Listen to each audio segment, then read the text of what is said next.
Hi friends, Christmas పండుగను ఎందుకు జరుపుకుంటారో తెలుసుకుందాం. రోమన్ సామ్రాజ్యంలోని నజరేతు పట్టణంలో మేరీ అనే యువతికి గ్యాబ్రియల్ అనే దేవదూత కలలో కనపడి కన్యగానే గర్భం దాల్చి ఒక కుమారునికి జన్మనిస్తావని తెలిపిందంట.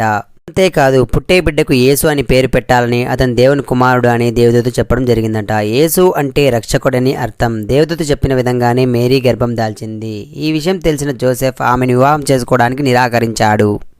ఒకరోజు రాత్రి కలలో అతనికి దేవదూత కనపడి, మేరీని నువ్వు విడిచిపెట్టవద్దు, ఆమె భగవంతుని వరం వల్ల గర్భవతి అయింది, కాబట్టి ఆమెకు పుట్టే కొడుకు దేవుని కుమారుడు, తనను నమ్మిన ప్రజలందరినీ వాళ్ళ పాపాల నుండి రక్షిస్తాడు అని చెప్పడం జరిగిందంట.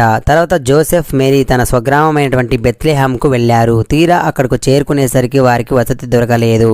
వారికి ఒక సత్రం యజమాని తన గొర్రెల పాకలో వారికి ఆశ్రయం ఇచ్చాడు. అక్కడ మేరీ యేసుకు డిసెంబర్ 24 అర్ధరాత్రి 12 గంటల తర్వాత జీసస్కు జన్మనిచ్చింది.